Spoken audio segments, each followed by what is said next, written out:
दानव केकड़ा। हिमालय के किसी सरोवर में कभी एक दानव केकड़ा निवास करता था। हाथी उसका सबसे प्रिय आहार था। जब भी हाथी के झुंड उस सरोवर में पानी पीने अथवा जलक्रीड़ा के लिए आते तो उनमें से एक को वह अपना आहार अवश्य बनाता। क्योंकि हाथी समूह के लिए उस वन में जल का कोई अन्य स्रोत नहीं था, अतः गजराज ने अपनी गर्भिणी हथिनी को दूर किसी प्रदेश में भेज दिया कि कहीं गलती से हथिनी उस दानव केकड़े का ग्रास न बन जाए। कुछ ही महीनों के बाद हथिनी ने एक सुंदर और बलिष्ठ हाथी को जन्म दिया।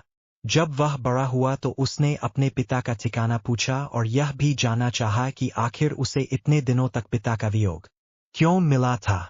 जब उसने सारी बातें जान लीं तो वह माता की आज्ञा लेकर अपने पिता से मिलने हिमालय के उसी वन में आ पहुंचा। फिर उसने पिता को प्रणाम कर अपना परिचय देते हुए उस दानव केकड़े को मारने की इच्छा व्यक्त की और इस महान कार्य के लिए पिता की आज्ञा और आशीर्वचन मांगे। पिता ने पहले तो उसकी याचना ठुकरा दी, किंतु बार बार अनुरोध से उसने अपने पुत्र को पराक्रम दिखाने का अवसर दे ही दिया। पुत्र ने अपनी सेना तैयार की और अपने शत्रु की सारी गतिविधियों का पता लगाया। तब उसे यह विदित हुआ कि वह केकड़ा हाथियों को तभी पकड़ता था जब वे सरोवर से लौटने लगते थे, और लौटने वालों में भी वह उसी हाथी को पकड़ता जो सबसे अंत में बाहर आते थे। सूचनाओं के अनुकूल उसने अपनी योजना बनाई और अपने साथियों के साथ सरोवर में पानी पीने के लिए प्रवेश किया। उन साथियों में उसकी प्रेयसी भी थी। जब सारे हाथी सरोवर से बाहर निकलने लगे तो वह जानबूझकर सबसे पीछे रह गया।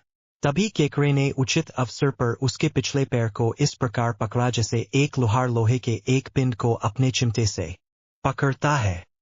हाथी ने जब अपना पैर खींचना चाहा तो वह टस से मस भी न हो सका। घबराकर हाथी ने चिंघाड़ना शुरू किया, जिसे सुनकर हाथियों में भगदड़ मच गई। वे उसकी मदद को न आकर इधर-उधर भाग खड़े हुए। हाथी ने अपनी प्रेयसी को पुकारा और उससे सहायता मांगी। प्रेयसी हाथी को सच्चे दिल से प्यार करती थी। तत्काल अपने प्रेमी को छुड़ाने के लिए उसके पास आई और केकड़े से कहा, तू है एक बहादुर केकड़ा नहीं है, तेरे जैसा कोई दूसरा हो वह गंगा या नर्मदा नहीं है, शक्तिशाली तेरे जैसा कोई बंदा। मादा हाथी की प्यार भरी बातों से प्रसन्न हो केकड़े ने अपनी पकड़ ढीली कर दी। तभी हाथी ने प्रसन्नता भरी चिंगाड़ लगाई, जिसे सुनकर सारे हाथी इकट्ठे होकर उस केकड़े को ढकेलते हुए तट पर ले आए और पैरों से कुचल कुचल कर उसकी चटनी बना दी।